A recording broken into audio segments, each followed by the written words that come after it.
80च्या दशकातली गोष्ट आहे. म्हणजे मी जेव्हा 17-18 वर्षांचा होतो तेव्हाची. किशोरदांचं गाणं कुठेही वाजलं तर ते सहज ओळखू यायचं. आवाजच तसा होता. अगदी या माणसानं नुसती असं म्हणत घेतलेली लकेरही एवढी फेमस व्हायची, की ती आजही सिग्नेचर ट्यूनसारखी वापरली जाते. रफी साहेबांचा तो मधाळ आवाज, मुकेश गायला की नजरेसमोर राज कपूर यायचा. तर या त्रिमूर्तीला वगळता महेंद्र कपूर यांचा थोडासा वेगळा असा असलेला आवाज तोही ओळखता यायचा. पण तलत, मन्नादा, चितळकर म्हणजे आपले सी. रामचंद्र वगैरे हे त्याहूनही वेगळे असे आवाज समजून घ्यायला, समजायला संगीताची समज यावी लागली. म्हणजे अजून काही वर्ष जावी लागली. पण फिमेल व्हॉईसमध्ये लता दीदी आणि सुमन कल्याणपूर यांच्यात बऱ्याचदा गल्लत व्हायची. कोण गातंय नेमकं? असा प्रश्न पडणारी गाणी कानावर यायची. आशाताईंचा आवाज हा वेगळाच होता. पण आशाताईंच्याही गाण्यांबाबत कधी-कधी कन्फ्युजन क्रिएट व्हायला लागलं, ते एस. जानकी या साऊथच्या सिंगरचा आवाज ऐकून. तर बराचसा आशाताईंच्या जवळ जाणारा, पण त्यात एक वेगळा रफनेस असलेला, थोडासा अनुनासिक असा आवाज.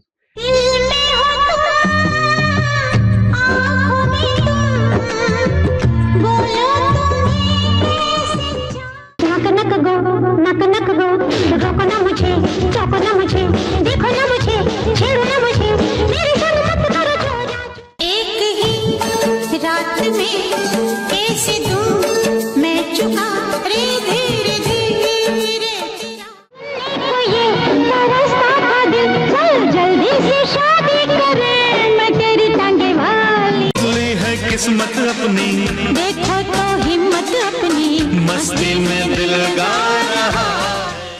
आता हे जे तुकडे तुम्ही ऐकलेत ना, त्यात मी नेहमी गडबड करायचो. आशाताई आहेत की एस. जानकींनी गायलंय. तर अशा या एस. जानकी ज्यांनी तब्बल 6 दशकांहून जास्त काळ 17 वेगवेगळ्या भाषांमधली म्हणजे वेगवेगळ्या स्टेट्समधली 48,000 गाणी गायली आपल्या आवाजात.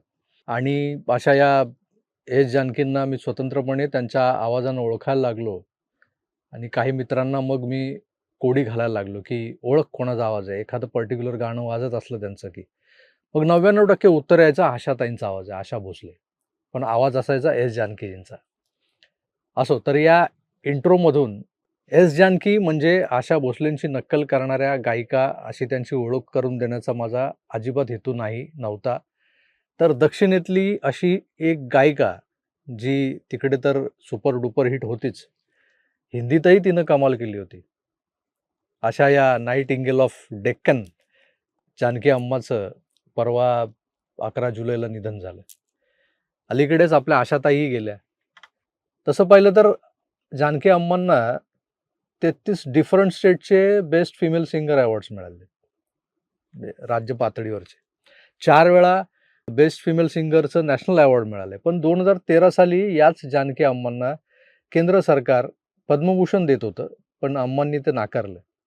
त्या म्हणाल्या, आता पद्म अवॉर्डसाठी खूपच उशीर झालाय. म्हणजे खरंही होतं.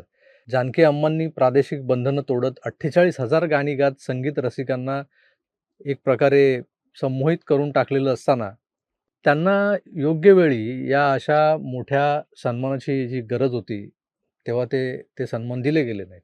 आता दाक्षिणात्य कलाकारांना राष्ट्रीय पुरस्कारांच्या यादीत फारच तुरळक प्रमाणात त्यावेळी स्थान मिळायचं आणि ही गोष्ट त्यांना खटकत होती.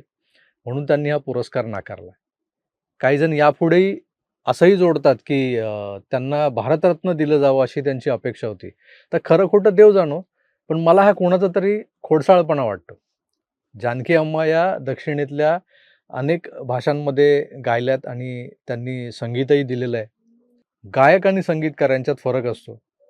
संगीतकारात थोडीशी प्रगल्भता जास्त असते, कारण त्याला सुरांचं, सुरावटींचं, ताल, भाव, इतर सगळ्या गोष्टींचं थोडंसं जास्त ज्ञान असतं. तर जानकी अम्मांचं योगदान हे खरोखरच न विसरण्याजोगं आहे. आज त्या जगात नाही आहेत, पण त्यांचा आवाज आजही कानावर पडला, तर मी मात्र 80च्या दशकात जातो.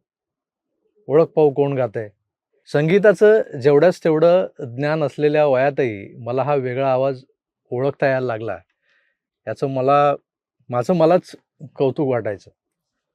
तो आवाज आता शांत झालाय. पण हजारो गाण्यांमधून मात्र आपल्या आठवणीत चिरंतन राहणार आहे तो. मी नेहमी म्हणत असतो, की रोजच्या राजकारणाच्या धबडग्यातून थोडंसं वेगळं असं काहीतरी आपण बोलावं, वेगळं असं काहीतरी करावं. तर त्याच वेगळं काहीतरी वाल्या प्रयोग मालिकेतला हा एक वेगळा विचार तुम्हाला कसा वाटला? ते जरूर कळवा.